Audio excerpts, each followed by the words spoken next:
The Memphis night comes in cold off the river, and it comes in fast. By 11, the temperature on Lamar Avenue has dropped 12 degrees from where it was at sunset. The asphalt holds the cold the way asphalt does, not releasing it, just sitting in it, gray and still under the sodium lights. The depot on Mill Branch Road smells of diesel and the industrial cleaner they mop the bay floors with every afternoon, something between pine and ammonia that is not unpleasant, not pleasant, just present. Bus 114 sits in Bay 7. The driver boards alone. She walks the aisle first, a habit from year one that nothing has changed in 11 years. Checks the rear seats, checks the floor, finds a paper cup near row 6 and drops it in the trash bag behind the driver's seat. She settles in and adjusts the mirror to where she needs it. The small compartment above the instrument panel she opens, then closes. Both hands go to the wheel. Left side of the wheel, then right, 2 taps. She puts the bus in gear. The route is 14 stops. It runs from the Mill Branch Depot southeast through Whitehaven, picks up at the overnight transit hub on Elvis Presley Boulevard, continues south through a stretch of fast food restaurants and closed tire shops and one all-night laundromat that always has someone standing outside it, then turns east toward the Lakewood neighborhood industrial edge, where 2 warehouses run night shifts, and a gas station sells lottery tickets and coffee in foam cups until 4 in the morning. Last stop, Lakewood Terminal. End of the line. She runs this route 6 nights a week. Has for 11 years. She knows the pull of the wheel on the 3rd turn after stop 9, something in the tie rods the mechanics have looked at twice and pronounced acceptable. She knows the loose manhole cover between stops 9 and 10 that rattles the rear axle if she does not steer a half-foot left. She knows which stop shelters have their lights out and which ones never did. She knows the heater under the dash makes a sound that is not quite a rattle, something looser than that, something she has put in 3 maintenance requests about over the past 14 months. Nothing has been fixed. The drivers who run the night routes are a different population from the ones who run the day. There are fewer of them, and they know each other less, because their shifts do not overlap so much as pass in the dark like 2 boats. They sign in, they take their buses, they come back, they sign out. The lounge at the change of shift holds a particular quiet, people too tired to talk coming in, and people not yet awake going out. The coffee machine working hard in the corner. Celeste likes the night for exactly the reasons most people would not. The traffic is thin. The radio is calm. The city at this hour has stopped performing for anyone and is just itself, lit and empty and honest, and she has come to prefer it to the version of the city that runs in daylight, which always seems to her to be trying to convince someone of something. Stop 1. Stop 2. 2 women, a man, a teenager with headphones turned up loud enough that she can hear the edge of it from the front. Stop 3. A woman with a grocery cart, who boards every Thursday and Saturday and Tuesday at this hour, who has never once made eye contact, and whose name the driver does not know. The cart folds against the priority seats. The woman holds the rail with both hands until the bus is moving steady. There is a rhythm to the riders this far into the night, and she has it memorized the way she has the route. The early stops carry the people coming off second shift, still in their work clothes, quiet, not wanting to talk. The middle stops carry the ones going to 3rd shift at the warehouses on the Lakewood edge, who carry lunch in plastic bags and sometimes sleep with their heads against the window between stops 6 and 10. The late stops carry the few who are simply out in the city at this hour because the apartment is too small or too loud or too empty, and the bus is warm, and a warm place that moves is company enough. She does not sort them out loud. She just knows which is which by the stop and the hour and the way they hold themselves at the curb. Stop 12. A man is standing at the curb. He is standing in the pool of light under the stop sign the way someone stands when they are not entirely sure the bus is going to stop for them. Dark coat, no bag. He is looking at the bus like something he needs, but has not decided yet whether to ask for. The door opens. He boards.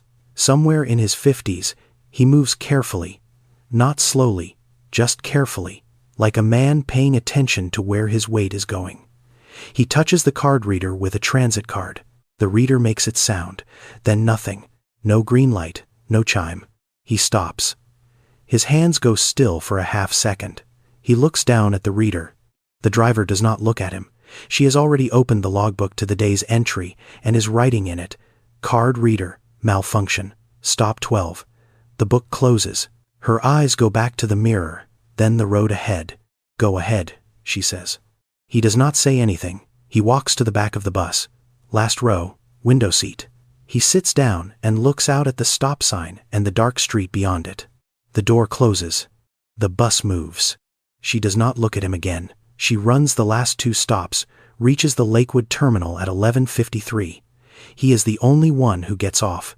He walks east without looking back, toward the block of warehouses, toward whatever is waiting for him there.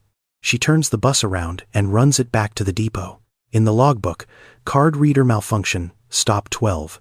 She has written this before. She does not think about it on the drive back. She thinks about the tie rod pull after the 3rd turn, and whether she remembered to lock the front door, and what Brianna has for lunch tomorrow. Stay with me. What I am about to tell you about this woman is the part that does not let go.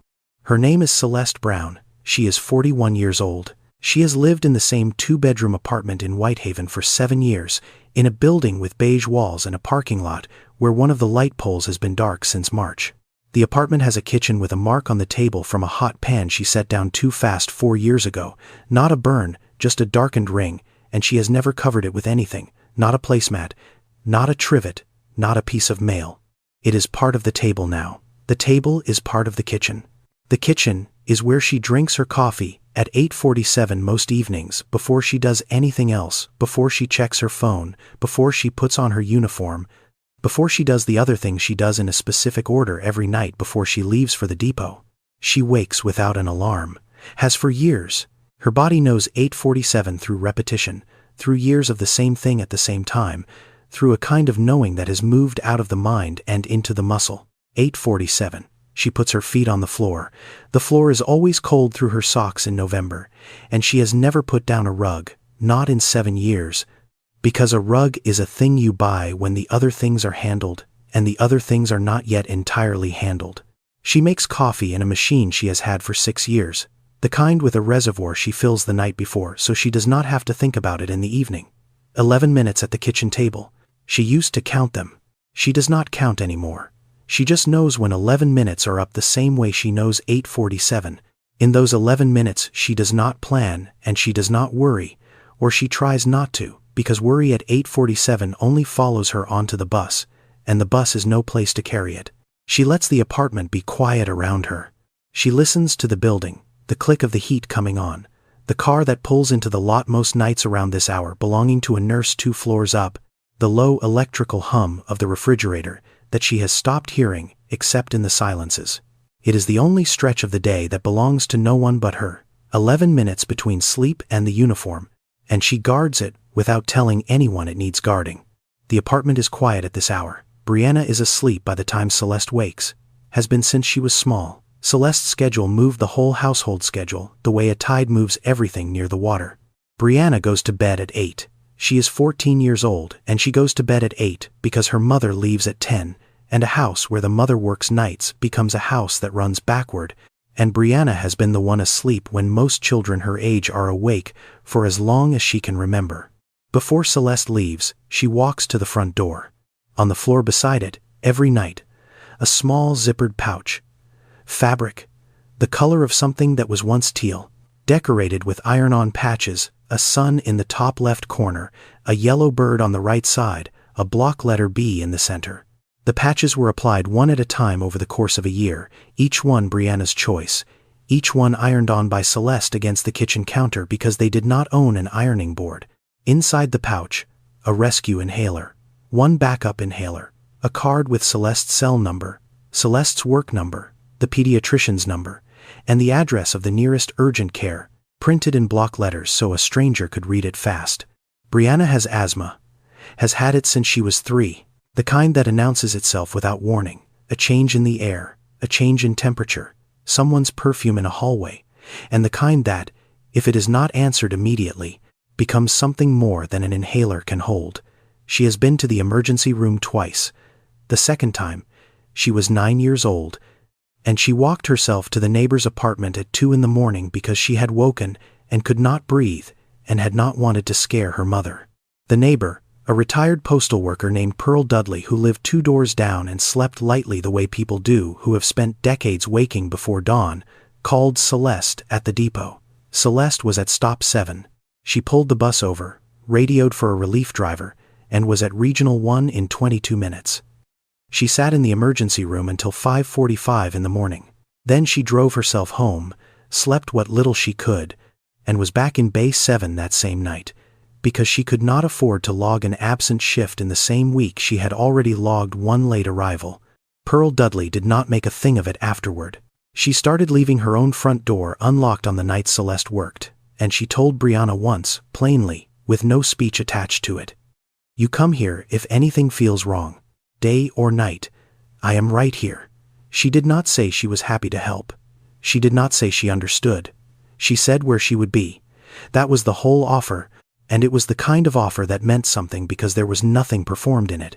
Brianna has not been to the emergency room since. She leaves the pouch by the front door the night before school because she learned something at 9 that most people take much longer to learn, that an ounce of preparation carried on the body is worth more than any amount of hoping. She does not need to be reminded. She does not need to be praised for it. She sets the pouch by the door and goes to sleep. Celeste checks that it is there. Every night. Says nothing. Goes to the depot. Brianna is a quiet girl, but not a withdrawn one. Her teachers use the word steady on her report cards, the way teachers reach for a word when a student does not give them trouble and does not give them much to write about either. She does her homework at the kitchen table in the hour before her mother wakes, so that the two of them overlap for a little while in the evening, Brianna finishing a worksheet and Celeste drinking her coffee, neither of them saying a great deal, both of them present, in the way children know things they are never told. She has understood for a long time that money in the apartment is a fixed quantity that must be moved carefully from one need to the next. She does not ask for things. When the class trip to Nashville came up in the fall, she told her mother she did not want to go, that the museum looked boring, which was not true, and Celeste knew it was not true, and let the lie stand because taking it apart would have cost her daughter more than the trip was worth. The first inhaler, the one that works, the name brand formulation the pediatrician has specified for Brianna's particular pattern, costs $112 for a 30-day supply. Medicaid covered it until 18 months ago. Then Medicaid's formulary changed, and the name brand was removed, and the generic was substituted, and the generic did not work the same way for Brianna specifically, and the pediatrician documented this, and the appeal was filed, and the appeal was denied, and a second appeal was filed, and the second appeal is still pending. The whole thing reads, on paper, like a small administrative matter. On the body of a 14-year-old, it reads like the difference between a Tuesday and an ambulance. Celeste buys 2 inhalers at a time when she can. When she cannot, she buys one and moves other things. The things she moves are her own. She has not been to the dentist in 14 months. The last time she went, a molar in her lower right jaw had a crack in it, a stress fracture, the dentist said, the result of years of grinding her teeth in her sleep, and he asked whether she slept with a guard. She does not sleep with a guard. She cannot afford the guard. The crown to protect the molar costs $900, and her dental coverage has a $900 annual maximum that is consumed entirely by the 2 cleanings and 1 set of x-rays she is supposed to have each year. She has been skipping the cleanings. The molar does not hurt most of the time. She has learned to chew on the left side. She has done this for 14 months without thinking about it. It is simply how she eats now, the same way the loose heater under the dash is simply a sound the bus makes. Celeste Brown makes $19.60 an hour. She works 6 nights a week, 8 hours a shift, 48 hours a week before overtime, and she does not take overtime because overtime means arriving earlier, and she does not want to arrive earlier. She wants to arrive when she arrives and leave when she leaves and be home by 4:30 in the morning and be asleep before Brianna's alarm goes off at 6:15. After federal tax and the union dues that come out of every check, she takes home just under $3,000 a month. Rent on the 2-bedroom in Whitehaven is $940 a month. It has been $940 for 4 years, which is a small miracle in a city where rents have been moving. Her landlord is a man named Gerald who owns 6 units in the building and has never once been late to fix a heating element or a leaking pipe. Celeste considers this a significant part of her housing situation. She has never told Gerald this. She pays on the 1st of every month by electronic transfer and does not leave anything on the porch and does not call him except when something is broken. The math of her life is not complicated. It is simply tight. It is the kind of tight where you do not buy anything that is not necessary. And the definition of necessary has been compressed over the years into a shape that surprises the few visitors who see the apartment and mistake its orderliness for taste. It is not a style. It is the residue of a long series of decisions about what the apartment actually needs against what it would be nice for the apartment to have. The apartment has what it needs. It has had what it needs for 7 years. The couch is a couch. The lamp is a lamp. The walls hold 2 photographs and a school calendar with Brianna's days circled in red pen. On a shelf above Brianna's bed, 6 textbooks: logistics management, supply chain fundamentals, operations research, business writing, statistics for management, introduction to economics. The spines are creased. The pages are tabbed with the small adhesive flags that come in a strip of 5 colors. Brianna's alarm clock sits on top of the statistics book, which is the thickest and therefore the most stable. The books belong to Celeste. She has not opened any of them in 9 years. She has not moved them either, and at some point not moving them became its own decision, made every day, never spoken. What Celeste does not know, or knows and does not say, is that Brianna has started taking the books down. Not all of them, and not often, but the statistics one has been off the shelf twice this year, and the introduction to economics has a new adhesive flag in it that Celeste did not put there. Brianna does not mention it. She is 14 and then 15, and a girl that age does not announce that she has begun reading her mother's abandoned school books, especially when she has not decided yet whether she is reading them for herself or for the woman who could not finish them. It may come to nothing.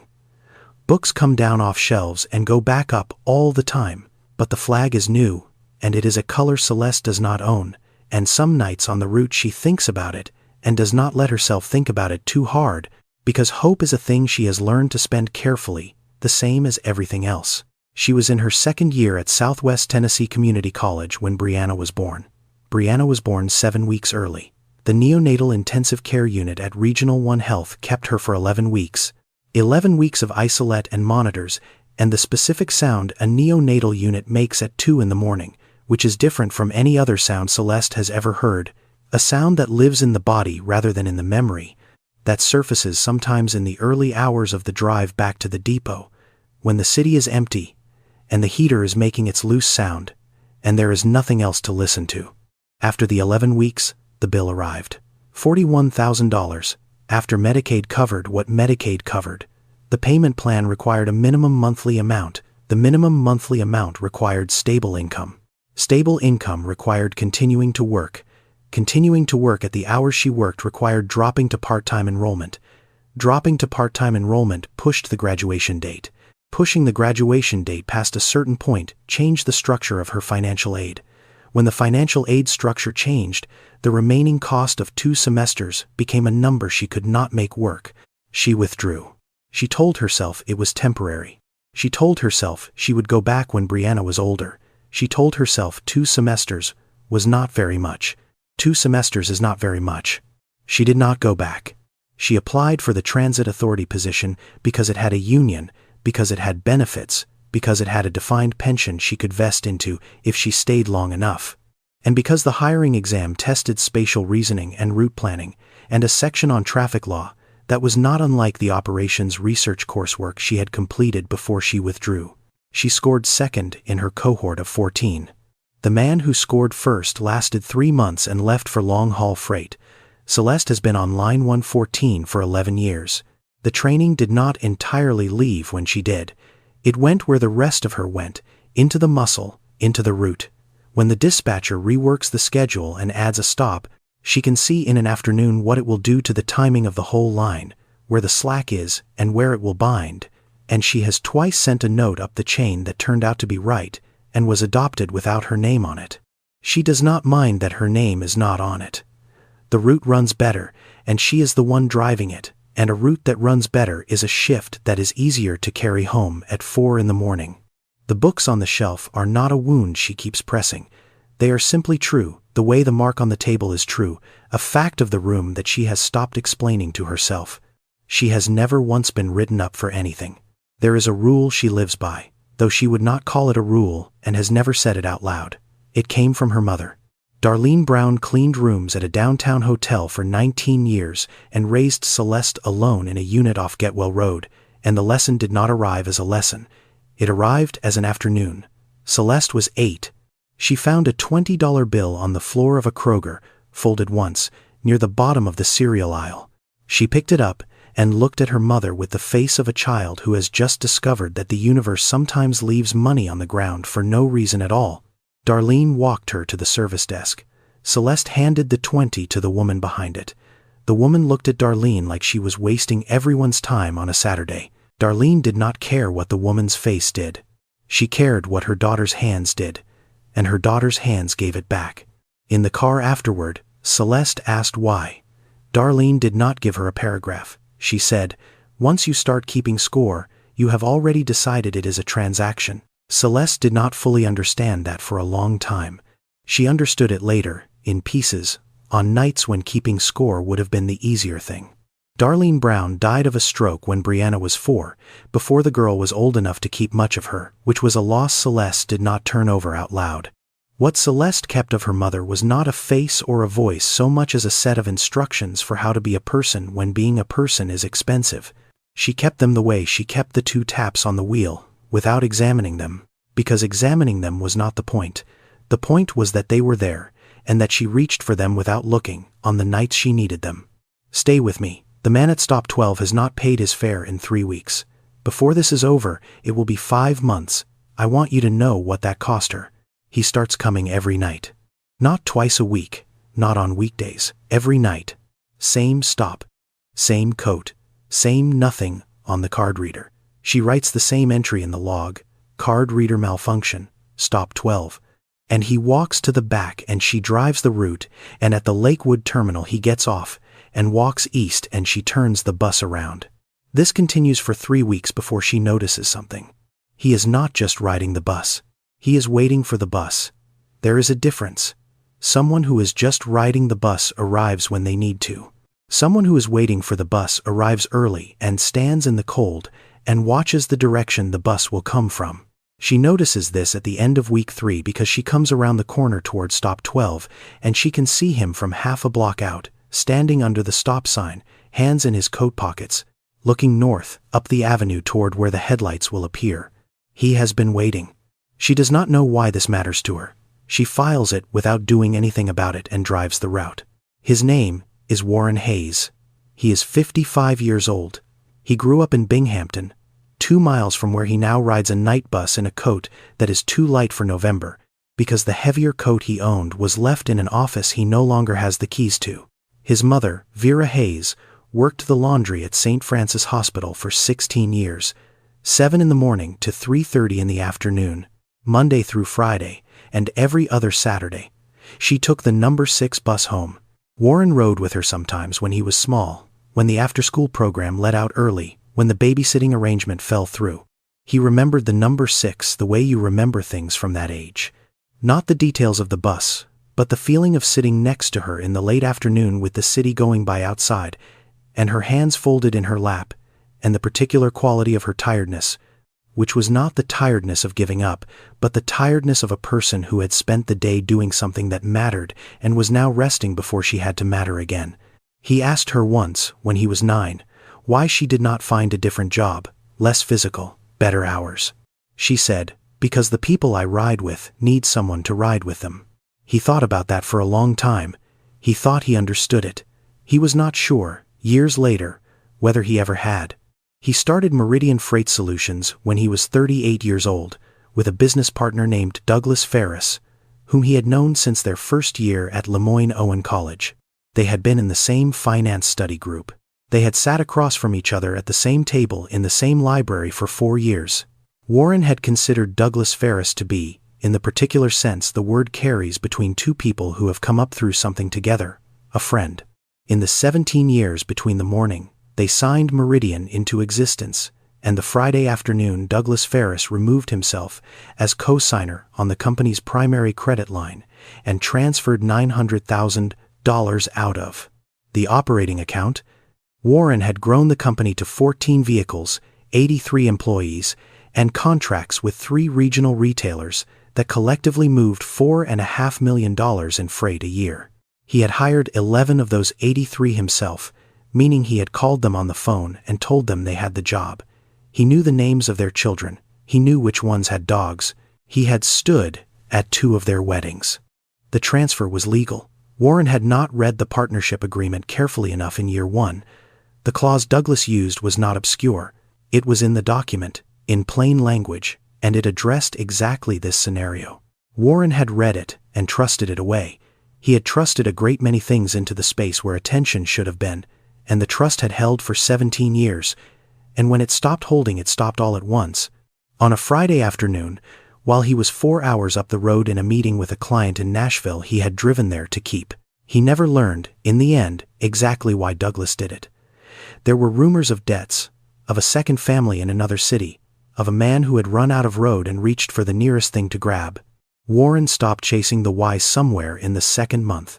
The why would not have changed the balance in the account, and the balance in the account was the only number that still mattered. His accounts were frozen within 6 weeks. The credit line was called in month 3. He sold 2 vehicles to cover payroll for as long as he could. He let people go in the order of what he could bear to look at.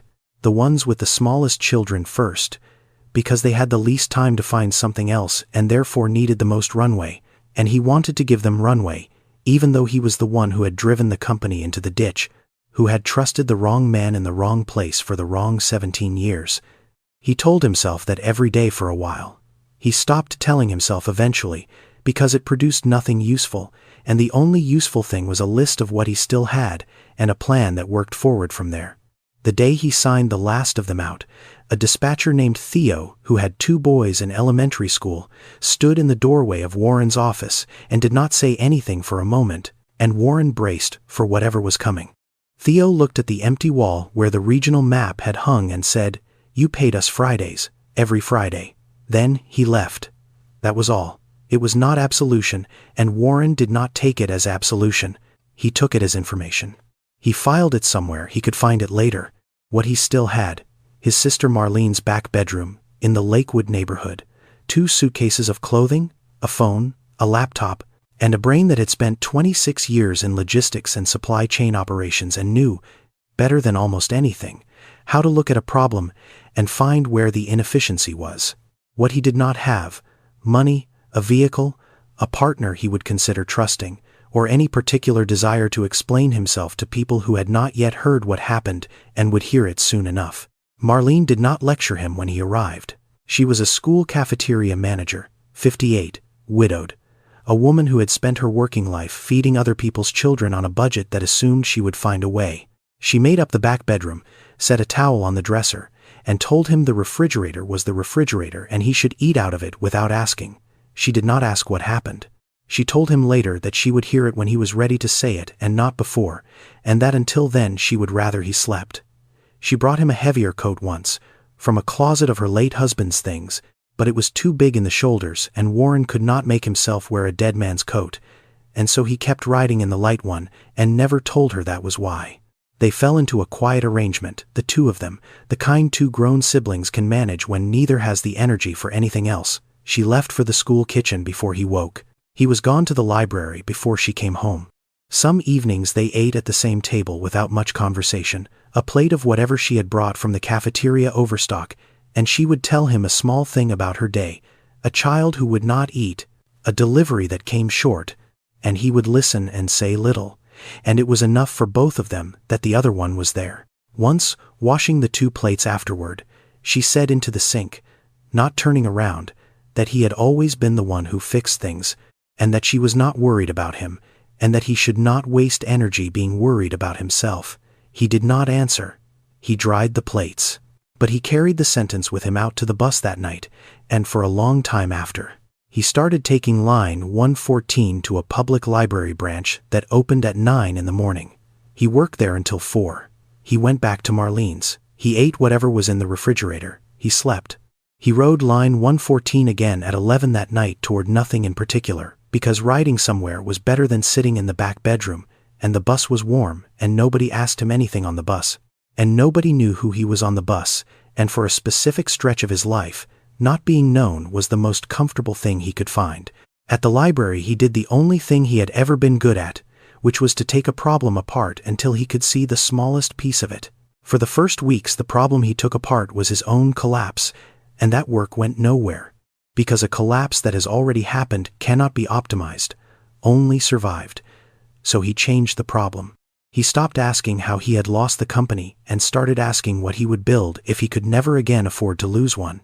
What he read about were small operations, the kind that did not borrow, that grew a vehicle at a time, that kept no debt a single owner could not cover from a slow month of savings. He filled a notebook, then a second notebook.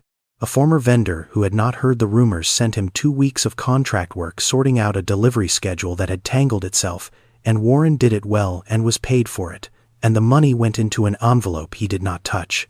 He was, without naming it to himself, beginning again from the bottom of the thing he understood best. The card reader at stop 12 began malfunctioning, he assumed, sometime in the first week. He assumed this for 3 weeks before he understood it was not malfunctioning. He understood it the night he arrived at the stop and there were 2 other people waiting. He watched them board. He watched both of them tap cards that registered without any trouble, the green light, the chime. He stepped on after them. Touched his card. Nothing. Green light did not come. Chime did not sound. He looked at the driver. She was already writing in the logbook. She did not look up. He stood there 2 seconds longer than he should have, doing the math, and then he went and sat down in the back row. He did not sleep that night. He lay in the back bedroom and turned it over for a long time. He thought about getting off at stop 12 the next night, and waiting for a different bus, a later one. A bus where he could pay his fare and sit in the back and be a paying customer and not be whatever he was on this woman's bus. He rode line 114 the next night. He got on at stop 12. He touched the card reader. Nothing. She wrote in the logbook. He sat in the back row. He did this for 5 months. What she was doing, he understood eventually, and then could not ununderstand, was technically a falsification of a transit authority log. Every entry she wrote was a lie. Not a complicated lie. Not a lie that hurt anyone. But a deliberate misrepresentation in an official document, the kind of thing that, if a supervisor reviewed the logs and noticed a pattern, would be a matter for the union, and possibly more than a matter for the union, depending on what they found and how they felt about what they found. He knew this. She knew it too. She did not stop. He started paying attention to the route in a way he had not at first, when he had been too tired to pay attention to anything. He watched her drive. Not because there was anything to watch in the obvious sense. She drove a bus. She made the stops. She opened and closed the doors, but because the attention she brought to it was specific and legible, and he recognized it. She drove the route as if the route mattered. She knew the pull of the wheel. She knew the manhole cover. She slowed a half beat at the stops where the lights were out, to give the person standing there enough time to see the bus coming and signal. She did this without announcing it. She just did it. Night after night, with no one watching and nobody marking it down anywhere. He had built a company over 26 years and never once built a record for the things people did when no one was watching. He was beginning to think that was its own kind of failure of attention, a different one than the clause he had not read, but related to it, growing from the same root.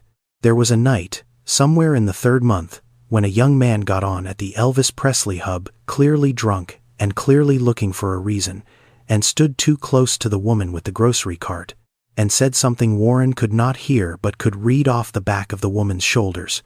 The driver did not raise her voice. She pulled to the curb at the next light, set the brake, turned in her seat, and said 4 words. Warren never learned what they were. The young man sat down. He got off 2 stops later without a word. The driver pulled back into traffic and checked her mirror and kept driving, and the only sign anything had happened was that she rolled her shoulders back once before her hands settled again on the wheel. Warren thought about that small competence for a week. It was not heroism, and she would have been embarrassed to hear it called anything.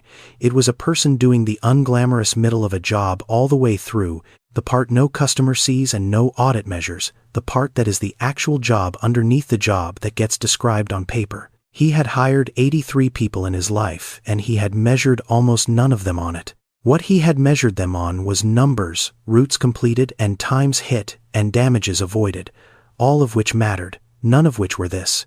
He began to suspect that the thing that had let Douglas take the company was not only the clause he had failed to read, but a whole way of seeing that counted the measurable and ignored the rest, and that if he ever built anything again he would have to learn to count differently, even if what he was counting could not be put in a column. Month 4. The Transit Authority's regional office sent a notice to the depot supervisors. Routine audit of card reader malfunction rates by driver, quarterly review, results due within 14 days. Delia Okafor had worked the morning shift on line 114 for 3 years. She was a union steward. She was 53 years old. She had grown up in Orange Mound, had been driving transit for 21 years, and a steward for 8. And the thing about being a steward for 8 years is that you learn to read a situation faster than the situation can read you.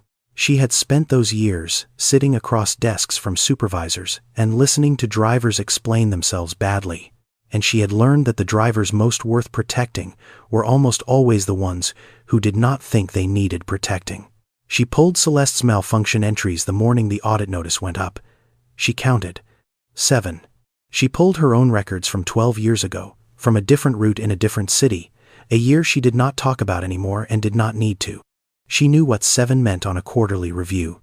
She knew what a pattern looked like to a reviewer who had never driven a route in his life and would read 7 malfunction entries from one driver at one stop as either a broken machine or a broken rule, and would have no way of telling which, and would flag it either way and let someone above him decide. The year Delia did not talk about had ended with a young driver fired and a family in a city Delia had since left, and a set of logbook entries that a reviewer had read one way when they could have been read another, and no steward in the lounge who knew enough to fold a piece of paper and set it on a table in time. She had been that driver once. Nobody had counted for her.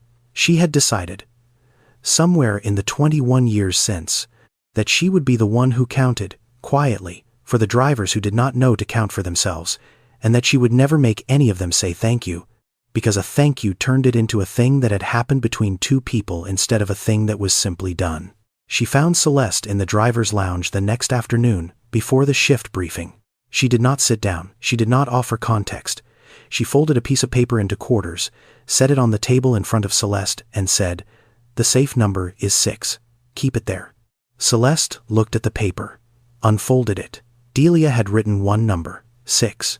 Delia was already walking toward the break room. Delia. Delia stopped, did not turn around. "I do not look at malfunction logs," Delia said. "I never have.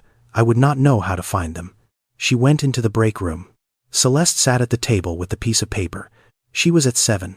The man at stop 12, whom she had never spoken to, never learned the name of, never asked where he was going, accounted for 4 of the 7 entries over the past 4 months. If she stopped letting him ride tonight, her count would fall below the line by the end of the audit window. 3 would not be reviewed. 3 was the background noise of an aging card reader on a cold night route. She folded the paper into quarters again.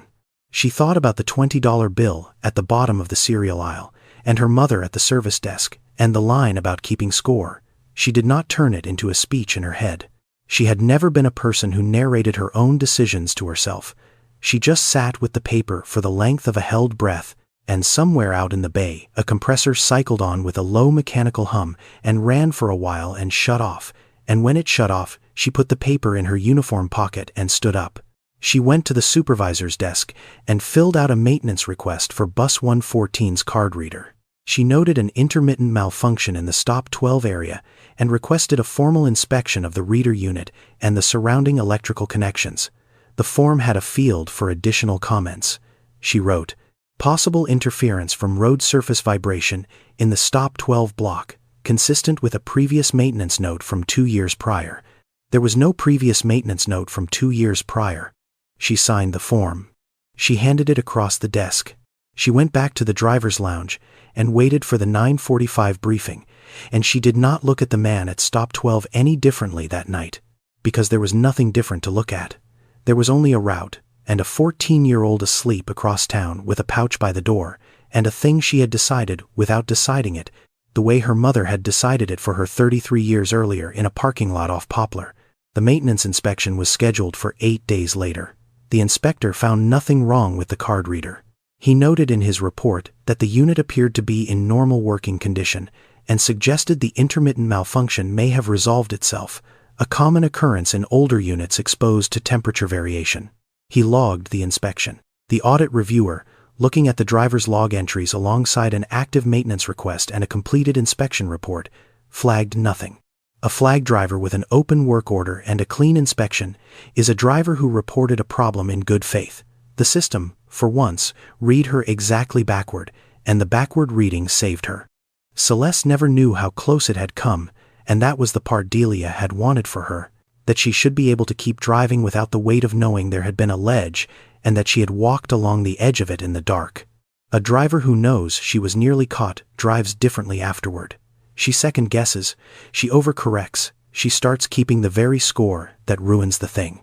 Delia had seen it happen to careful people, watched the carefulness curdle into fear, and she had decided that the kindest protection was the one the protected person never felt. So Celeste drove on, 6 nights a week, with no idea that a 53-year-old woman from Orange Mound had folded a piece of paper at exactly the right moment and asked for nothing, not even to be understood. The man at stop 12 kept riding. Celeste drove the route.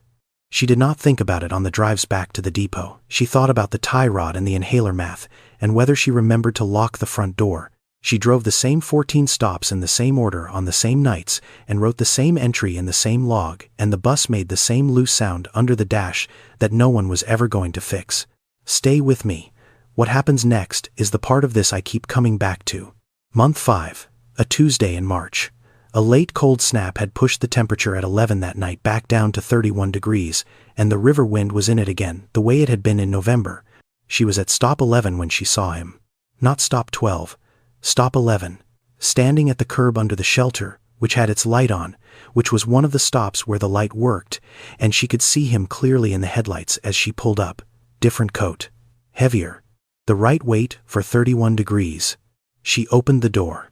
He stepped on. He was holding a transit card. He touched it to the reader. The reader chimed. Green light. He walked past the driver's seat. He did not go to the back row. He sat in the first row of seats, 2 rows behind her, on the left side of the bus. She glanced at him in the mirror for 1 second, then back to the road. She did not recognize him. This was not unusual. She did not study the faces of people who boarded. She registered coat, build, which stop, which row. The man at stop 12 in the back row had been a category, a slot in the pattern of the route. A man at stop 11 in the first row, paying his fare with a transit card, was a different slot entirely, and her mind filed him there without comment. She drove. He sat 2 rows behind her on the left and looked out the window at 31-degree Memphis going by. She could see him in the rearview without looking at him directly, on the edge of the thing she was actually watching. He was not looking at her. He was looking at the city. Stop 12. Empty. She pulled past without slowing. 3 stops from the Lakewood terminal. He had spent 4 months deciding whether to tell her, and most of those 4 months deciding not to. Telling her would require explaining who he was, and explaining who he was would require explaining what had happened to who he was, and all of it together would turn what she had done into something with a recipient, a transaction, a ledger. He did not want to put her in a ledger. She had already put him in one, the formal entry, the maintenance request, the specific cost of helping a stranger on a night bus when you work for an authority with a quarterly audit, and he did not want to make it worse by making it known. What she had given him was a place to be. Every night for 5 months. Somewhere warm. Somewhere that moved. Somewhere going somewhere. Even if it was only the end of the line and back. He had needed that in a way he could not have explained to anyone, including himself, until he had gone several months without it and then had it again. He thought, sitting 2 rows behind her with the cold city going by, of his mother on the number 6, and of the answer she had given him when he was 9 and did not understand.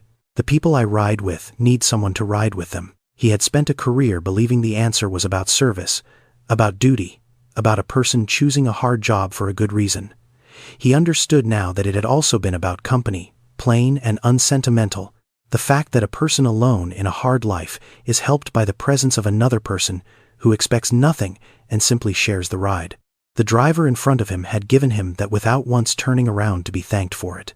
He decided he would say 2 words at the door and no more, because 2 words were a thing a stranger could say to a driver, and anything longer would be a thing Warren Hayes was saying to the woman who had carried him, and that would take from her the one thing he could still leave her, which was the freedom of not knowing she had done anything at all. The Lakewood Terminal. He stood. Last one off, the way he had always been the last one off. At the door, he stopped. She had already turned slightly in the seat, the end of route position, hands on the wheel, ready to pull into the return loop. He said, "Thank you," not to the route, not to the bus, to her. She nodded the way she nodded at everyone, the quarter-second nod that means you are welcome and good night and be safe all at once, the professional nod of a person who has done this 11 years and does it the same for everyone on every stop on every night. The door closed. He walked east. She watched him for 1 second in the side mirror. Out past the shelter, the gas station sign buzzed and flickered and held. Then she pulled the bus into the return loop. He is not building Meridian again. This was the first thing he understood clearly, sometime around the 3rd month in the back bedroom at Marlene's, that rebuilding the same structure would mean trusting the same kinds of places he had trusted before, and he did not yet have the information he needed about which places to trust. He needed to know something different first. He needed to know what it looked like when a thing held on its own, without a partner, without a credit line, without a contract that ran 3 years and assumed good faith from the person across the table. He needed to see all the way to the edges of it. He spent 6 months at the library doing what he knew how to do, which was look at a system and find where the inefficiency was. He was not looking at his old industry this time. He was looking at his own situation. He ran the numbers on what a 2-vehicle courier subcontracting operation would require: capital, insurance, compliance, fuel, maintenance, at the smallest scale that was still commercially viable. He found the number. He spent 4 months building toward it, a little at a time, out of part-time consulting work he picked up from a former vendor who had never heard the rumors and did not care. In March, the same month she stopped recognizing him, he registered a business. He named it Bridgeline Courier. Late in the month, he bought 2 used cargo vans from an auction in Germantown, a model year 14 and a model year 16, both with under 120,000 miles, both inspected, both in the kind of mechanical condition that could be maintained rather than replaced. He paid cash for both. He hired 2 drivers. He told both of them, at the interviews, that he paid every Friday. He told them that Friday pay was not a goal or an intention. It was what the company did. He told them that if there was ever a Friday where that was not going to happen, he would tell them on the Monday before, so they had time to figure something out. He said it the way he said it because he had been on the other side of it, the Monday where no one told him, and he knew what that Monday cost the people it happened to. He had filed Theo's 4 words somewhere he could find them, and this was where he had filed them to. The company had 1 contract in month 1, 4 clients by month 3. The work was small and exact in a way. The old company had stopped being years before it fell. He drove one of the vans himself most days, because 2 drivers and 2 vans meant any sick day was a hole he had to fill with his own hands, and he did not mind filling it. The city came back to him from the cab of a cargo van, the one-way streets and the loading docks and the back entrances of the places that received freight, the same way Celeste knew the pull of the wheel and the loose manhole cover. He paid the 2 drivers every Friday. He paid himself last, and in the first months he paid himself almost nothing, and he kept the envelope of contract money from the library days as a floor under the whole thing, the single slow month he would need to cover before he ever told anyone on a Monday that Friday was not coming. It never came to that. But he kept the envelope, because a man who has been on the other side of a missing Friday keeps an envelope for the rest of his life. In April, he posted a job listing for a 3rd driver. The listing described the position, the hours, the rate, and 1 additional detail at the bottom. The company offered a transit pickup option for drivers without reliable personal transportation. Each morning shift would begin at the Lakewood Transit Terminal, where a company van would be waiting to collect any driver who needed it. End of shift drop-off at the same place. He did not explain in the listing why the pickup existed. He knew why, He did not need to put it in writing. The first person hired under that structure was a woman named Renata, who rode line 114. Renata had 3 children and a license she had let lapse for 2 years because the fee to reinstate it and the cost of getting to a job that required it formed a circle she could not break from the inside, the job needing the car and the car needing the job. The transit pickup broke the circle from the outside. She could reach the terminal by bus, and the company van met her there, and within a month of steady Fridays she had the license back and a plan for a used car of her own. None of that was visible from the driver's seat of line 114. It was just a woman who boarded at stop 3 with a new card and rode to the terminal and went to work. He did not know this when he hired her. He learned it at the end of her first week, when she mentioned the route in passing. "The way you mention the weather," he nodded. He did not say anything else. There was nothing useful to say, and saying it would have made it about him, and it was not about him. She would not have understood what it meant if he had told her, and her not understanding was its own quiet rightness, the kind a man only earns by keeping his mouth shut. Celeste Brown drives line 114 6 nights a week. She drives it in November. She drives it in March. She drives it through the weeks when the heater under the dash sounds worse, and the weeks when it sounds better, and the weeks when the maintenance crew replaces something small and the sound changes but does not go away. Brianna turned 15 in January. She has not been to the emergency room in 6 years. The appeal for the name brand inhaler is still pending. Celeste buys 2 at a time when she can. The pediatrician's office, knowing the situation, sometimes holds a sample inhaler when one comes in from a pharmaceutical representative's visit, calls Celeste, and leaves it at the front desk under her name. This has happened 4 times in 18 months. The front desk coordinator, a young woman named Asha who has worked there since she finished community college, is the one who makes those calls, and who writes Celeste's name on the small paper bag in careful handwriting, and who has never once made Celeste feel like she was receiving something. Celeste has thanked her each time. She does not know Asha's last name. She has thought, more than once, about asking. The molar on the lower right side is still uncrowned. She is still chewing on the left. She is 26 months from full pension vesting. On the night in April when she runs the route and a woman named Renata boards at stop 3 with a new transit card, Celeste does not know where the card came from. She does not know who built the pickup that got Renata to the Lakewood terminal to start a job she could not have taken without it. She does not know any of the chain of small things that moved between a cold night in November and a Tuesday in April, between a man in a coat too light for the weather and a woman boarding with a card that chimed. She registers. Stop 3. Card registered. New face. Window seat on the right. She drives. At the Lakewood terminal, end of route. She does what she does at the end of every route. She sits for a moment, with the brake set. She reaches up and opens the small compartment above the instrument panel. She checks that the ticket is there. It is always there. Has been there for 11 years, since the first night she pulled this bus out of this depot on this route as a professional driver, since her first passenger, a woman in her 70s who had boarded at stop 2 and gotten off at stop 5, and said nothing at all, who had simply folded herself up and risen and stepped down into the dark. Celeste had found the woman's fare ticket on the seat afterward and filed it in the compartment without thinking, and then could not bring herself to remove it later. After the habit had become a habit, and the habit had become a fact of the route, a thing she did the way she tapped the wheel twice, without a reason she could have given anyone who asked. The ticket is yellowed at the corners. The route number is still legible. 114. She closes the compartment. She puts the bus in gear, and drives the 14 stops back through the cold city. Empty in the early morning. The gas station at the Lakewood turn lit against the dark. The all-night laundromat with its usual figure outside. The closed tire shops. The fast food restaurants dark and locked behind their drive-through speakers. She drives past stop 12. Nobody waiting. She drives to the depot. She parks in Bay 7. She cuts the engine. The diesel goes quiet. She picks up the logbook. The last entry. She looks at it. Then she writes, "No malfunction noted. All stops clear." She closes the logbook. She steps down off the bus. The bay floor is cold through her shoes. Not through her socks. She is wearing the right shoes tonight. The ones with the thicker sole she bought in September. The bay lights are harsh and yellow. The pine and ammonia smell is lighter at 4 in the morning than at 11 at night. The afternoon mopping faded, what is left just the diesel and the cold air coming under the bay doors.